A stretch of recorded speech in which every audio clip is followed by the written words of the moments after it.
Ada kalanya mereka ni kekurangan tangi aku gerang weh. Minta maaf sangat abang ya. Okey.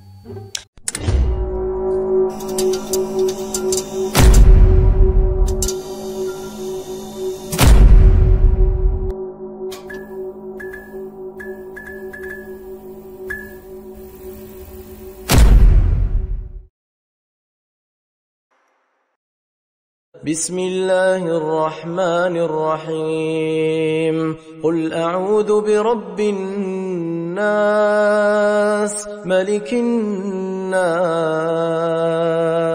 إله الناس من شر الوسواس الخناس الذي يوسوس في صدور الناس من الجنة والناس. Bismillahirrahmanirrahim. Hai, Assalamualaikum. Welcome back to Cengkih Channel. Terima kasih kepada semua kerana sentiasa memberi support untuk akak. Hari ini akak akan sampaikan kisah pengalaman seram seorang anggota bomba. Tapi sebelum tu akak doakan agar kita semua dipermudahkan segala urusan, dilimpah ruahkan rezeki dan diberikan kesihatan yang baik, insya-Allah. Amin ya rabbal alamin. Jom bersama dengan akak.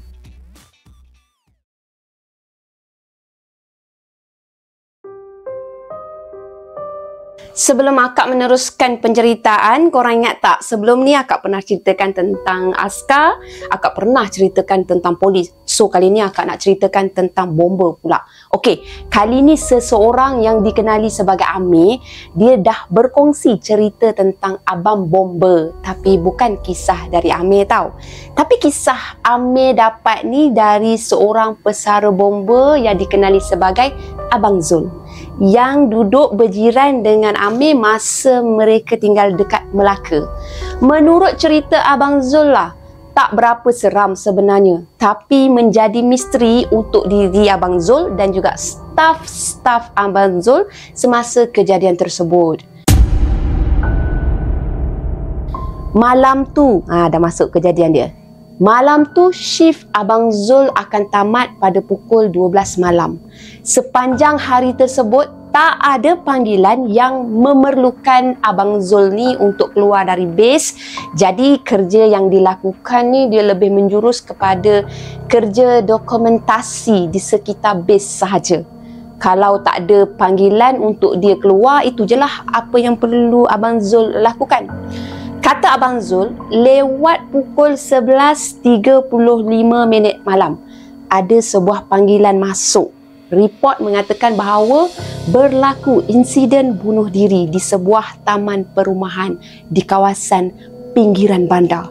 Menurut saksi yang menjadi pemanggil, saksi kata nampak mangsa cuba untuk menggantungkan diri di dalam rumah tersebut. Disebabkan salah satu dari duti bomba dan penyelamat ialah menyelamatkan, maka Abang Zul pun diarahkanlah 4 orang staf termasuk Abang Zul sendiri bergerak ke kawasan perumahan terbabit. Kalau korang ragu-ragu lah, benar ke bomba ni terlibat dalam operasi menyelamatkan orang bunuh diri, korang boleh cek dekat YouTube. Berapa banyak operasi yang bomba dah buat untuk menyelamatkan cubaan membunuh diri dari bangunan yang tinggi macam tu. Walaupun ini dikategorikan sebagai panggilan yang rata-rata tak digemari oleh ahli bomba, kerana biasanya kes sebegini memakan banyak masa dan juga memerlukan kiraan yang betul jika insiden belum berlaku. Paling kurang pun makan masa 3 ke 4 jam untuk diselesaikan. Lebih-lebih lagi kalau shift dah hampir tamat, barulah dapat panggilan masuk kan. Maknanya terpaksa buat OT wajib lah. Belum lagi nak campur kalau mangsa memang dah tak bernyawa, melibatkan report polis pula. Lepas tu ada kalanya masa yang lebih panjang diperlukan untuk kes tersebut. Dan shift Abang Zul yang berbaki sepatutnya sikit lagi nak habis dah, setengah jam lagi. Dia dah janji dah nak pergi dinner dengan anak dia lepas balik kerja, ataupun dia nak luruskan kaki dia sambil dia nak tergolek depan TV. Semua yang diimpikan tak akan menjadi kenyataan dalam masa yang singkat tu. Terpaksalah Abang Zul menangani panggilan terakhir tersebut. Abang Zul dia menggunakan 2 orang pakar dalam memanjat bangunan yang dipanggil untuk duti bersama dalam masa dia dapat panggilan tu. 15 minit masa yang diambil oleh jentera yang dipandu untuk sampai ke destinasi. Masa sampai ke rumah yang dilaporkan, tak ada tanda-tanda kelibat orang ramai tau. Biasanya, kalau kes yang macam ni akan jadi interaction pada netizen awam yang suka sangat nak jadi reporter yang tak berbayar, nak tercongok dekat luar pagar kan, nak pergi tengok-tengok. Rumah pun berada dalam keadaan yang senyap je, suram je. Macam tak ada apa-apa pun yang berlaku. Pelik kan? Abang Zul diarahkan anggota dia tu turun dan mereka pun pergilah panjat masuk pagar yang berkunci. Selepas panggilan dari luar, mereka panggil juga tak bersahut. Mereka tak boleh main terjah je. Mereka gunakan step by step, mereka panggil juga. Pintu juga terpaksa dipecahkan lepas tak ada respon dari penghuni dalam rumah tu. Dan masa tu di ruang tamu bertemankan lampu ruang tamu yang menyala, apa yang dilihat oleh Abang Zul dan pasukan Abang Zul? Mereka melihat seorang wanita minta ampun dan minta maaf lah. Wanita bangsa yang Abang Zul terpaksa rahsiakan. Berusia dianggarkan antara 20 hingga ke 30 tahun. Tergantung dengan mata terbeliak dan juga lidah terjelir keluar dari mulut. Di kipas siling yang tak berputar dan telah sedikit sengit tau. Sebab kipas tu sedang menanggung beban badan yang berat. Itulah kejadiannya.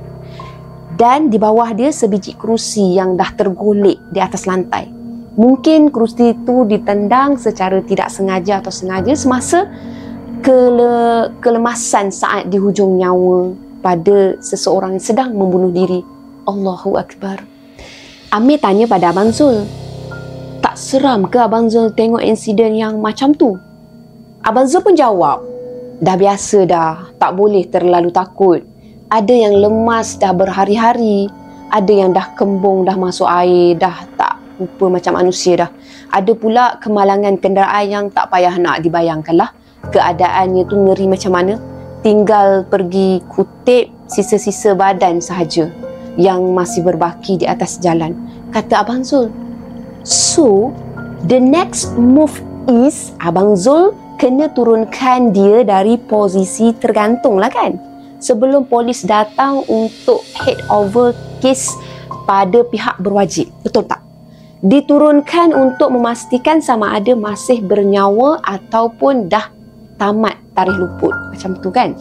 Kata Abang Zul lah, nak turunkan dari tergantung kena ada teknik dan juga cara. Kalau tak mahir dan tak bawa turun dengan cara yang ditetapkan, bawa turun macam tu je, mayat akan memuntahkan muntahan dan darah yang tersangkut di kerongkong semasa dijerutkan tali dan dia tercekik. Dan kalau mangsa masih nyawa-nyawa ikan dan dibawa turun dalam teknik yang salah, akan menyebabkan kehilangan nyawa. Sangat-sangat teliti cara untuk jalankan tugas. Jadi apa yang dilakukan ialah seorang anggota memaut kaki mayat dan diampu naik sedikit untuk melegakan tekanan di tali yang digunakan tu. Manakala Abang Zul sendiri, dia panjat kerusi dan dia potongkan tali menggunakan alat pemotong. Dengan cara tersebut, muntahan ataupun apa-apa lendir busuk yang tersangkut pada kerongkong si mati akan kekal dalam kerongkong. Mayat selamat dibawa turun dan mayat diperiksa nadi dia. Yes, dah tak bernyawa. Dan wajahnya tu mengalami sakaratul maut sangat-sangat mengerikan. Tak beranilah nak ditatap lama-lama. Kain yang berada dalam lingkungan capaian dicapai dan digunakan untuk menutup. Yelah, orang bayangkanlah sakitnya sakaratul maut. Orang tu bukan pergi dalam keadaan aman dan dalam keadaan tidur. Mata terbeliak, lidah terjelir keluar, rupa dalam keadaan yang sungguh menyiksakan. Dan kita kena menghormati pada mayat, tak kiralah walau apa pun latar belakang agama ni. Bila mayat dah ditutup dengan kain, Abang Zul dan juga staf dia keluar. Dia buat report duty untuk tas mereka. Manakala seorang anggota ditugaskan untuk berada di sisi mayat di bahagian dalam. Jadi 2-3 orang awam dah mulalah berkumpul untuk melihat-lihat apa yang berlaku kan. Apa yang sebenarnya dah terjadi di kawasan perumahan mereka. Nasib baik dah Abang Zul tu pergi, masih belum ada yang perasan tau. Bila dah nampak kereta bomba dengan lampu biru dan merah berada dekat depan rumah tetangga mereka, makanya akan adalah yang nak tahu, kenapa bomba tu datang? Kenapa? Itu biasalah. Lebih kurang 10 minit kemudian, anggota yang standby dekat dalam dia berlari keluar dengan wajah yang cemas. Bang, perempuan tu dah hilang. Kata dia, cemas tau. Sangat cemas.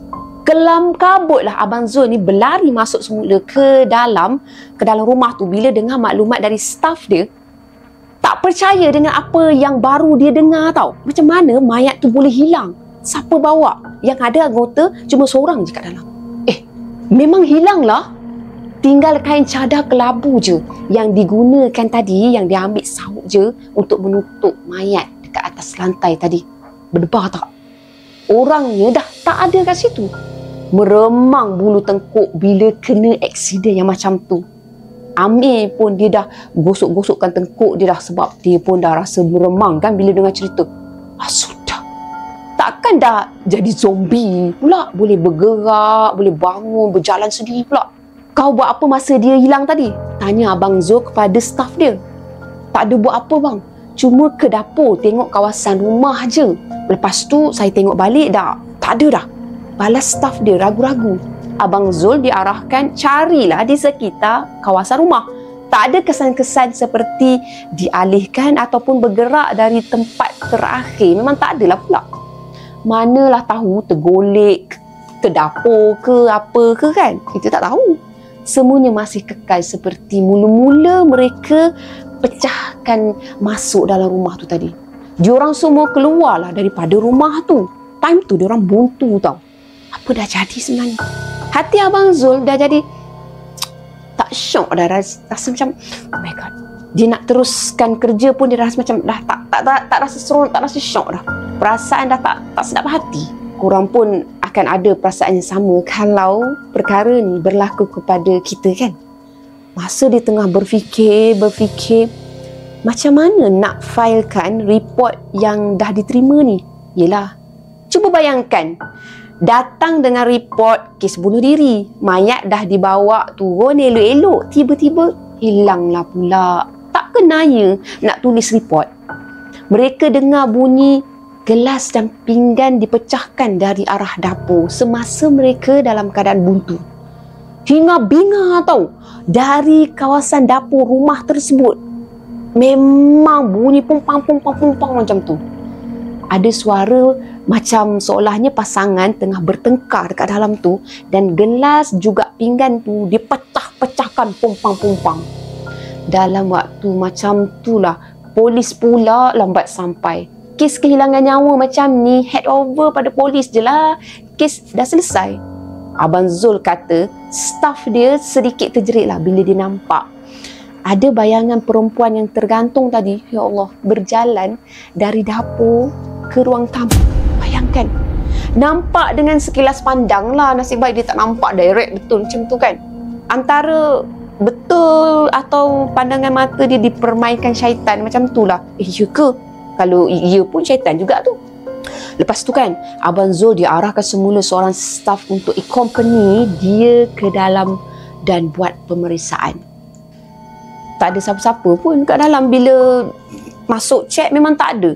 Soheh. Rumah tu memang dah kosong. Lipas pun tak ada.